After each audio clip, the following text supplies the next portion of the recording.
Times of Swaraj में आप सबों का स्वागत है और मैं हूं संतोष सिंह।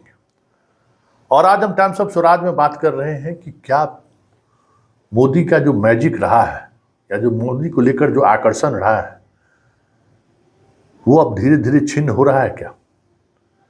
जी हाँ, ये सवाल हम इसलिए कर रहे हैं कि जैसे जैसे 4 लोकसभा चुनाव को लेकर फीडबैक आ रहे हैं, वो फीडबैक यही दिखा रहा है कि कहीं न कहीं मोदी को लेकर अब वो आकर्षण नहीं रहा। देखिए, जिन 4 लोकसभा क्षेत्र में बिहार में चुनाव हुआ है उसमें 3 में वो खुद आए और संबोधित भी किया और उत्साहित करने की कोशिश भी की। राम के मुद्दे पर, धारा 370 के मुद्दे पर, कश्मीर के मुद्दे पर। औरंगाबाद चुनाव की घोषणा से पहले आए थे, तो अमित शाह चुनाव के घोषणा के दौरान ही आए, बाद आए और लोगों को चार्ज करने की कोशिश की। वही जो मुद्दा है उनका, वो उस मुद्दे के आधार पर राम नवमी के मौके पर राम के नाम पर कि राम को लोग किस तरीके से इंडी गठबंधन के लोग राम के प्राण प्रतिष्ठा में जो लोग गए उनको उन्होंने पार्टी से निकाल दिया। बहुत तरह की चीज़ें वो उत्साहित करने की कोशिश किया, उनका जो अपना नैरेटिव है। लेकिन उस नैरेटिव में पूरी तौर पर ऐसा लग रहा है जैसे फेल कर गया। कोई रिचार्ज की उम्मीद इस बार देखने को नहीं मिला है। नवादा और औरंगाबाद 2 सीट जहां बीजेपी चुनाव लड़ रही है, एक सीट पर हम है, दूसरी सीट पर रामविलास पासवान कलोजपा है, चिराग पासवान के जीजाजी चुनाव लड़ रहे हैं। भाजपा दोनों जगह से जहां से चुनाव लड़ रही है, नवादा और औरंगाबाद से, वहां बीजेपी का जो परंपरागत वोटर है, सवर्ण बनिया, ये लोग वोट देने के लिए समझिए कि निकले ही नहीं। मतलब ये स्थिति कभी नहीं रही, निकले ही नहीं। हालात ये है कि औरंगाबाद के प्रत्याशी के अपने स्वजातीय चुनाव वोट करने के लिए नहीं निकले। नवादा में भी यही स्थिति, और दोनों सीट पर मुकाबला इस तरीके से फंस गया है कि कौन जीतेगा कौन हारेगा कहना मुश्किल है। उससे कहीं बेहतर पोजीशन में जीतन राम मांझी और चिराग पासवान के जीजाजी हैं पूरी तौर पर, जबकि नवादा सीट खुद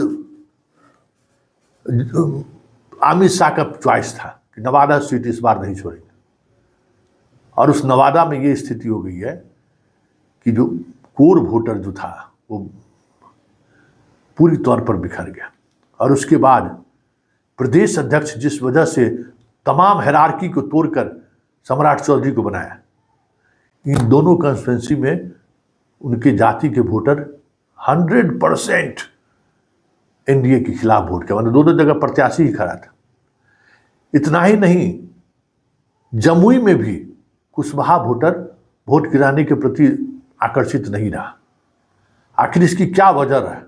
चलिए हम बात करते हैं, वरीय पत्रकार हैं और ऋषि मिश्रा जी, चलिए हम उनसे बात करते हैं और समझने की कोशिश करते हैं। साथ ऋषि मिश्रा जी जुड़े हैं और ऋषि मिश्रा जी से भी यही चीज समझना चाहते हैं कि ऋषि जी, मोदी का जो मैजिक, बिहार के जो 4 लोकसभा क्षेत्र में जो चुनाव हुआ, उस चुनाव में मोदी जी का जो मैजिक है, राम, लव जिहाद, भारत पाकिस्तान, हिंदू मुसलमान, गौ हत्या, बहुत सारे नैरेटिव उन्होंने सेट किया। अभी बिहार जब आए, बिहार में जब प्रचार के दौरान आए तो लालू पर हमला, जंगल राज की चर्चा, इसके अलावा पूरे देश और दुनिया में भारत का एक अलग स्वरूप हमने स्थापित की।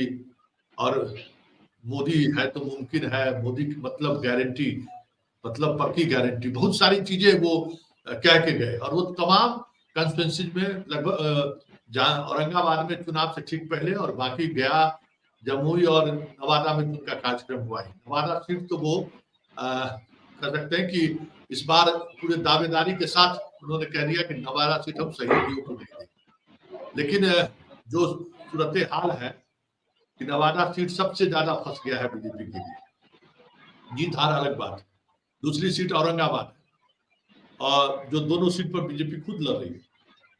और दोनों सीट का अगर आप वोटिंग पैटर्न को देखें तो जो बीजेपी का कोर वोटर है वो बाहर नहीं निकला है वोटिंग करने के लिए। अनमनस्क तरीके से लोग घर में रहे। क्या माना जाए कि मोदी का जो मैजिक है खत्म हो चुका है? संतोष जी, 2-3 बातों पे ध्यान देना होगा। देखिए 2019 में, आप देखिए 2019 में करीब 57% के आसपास वोटिंग हुई थी।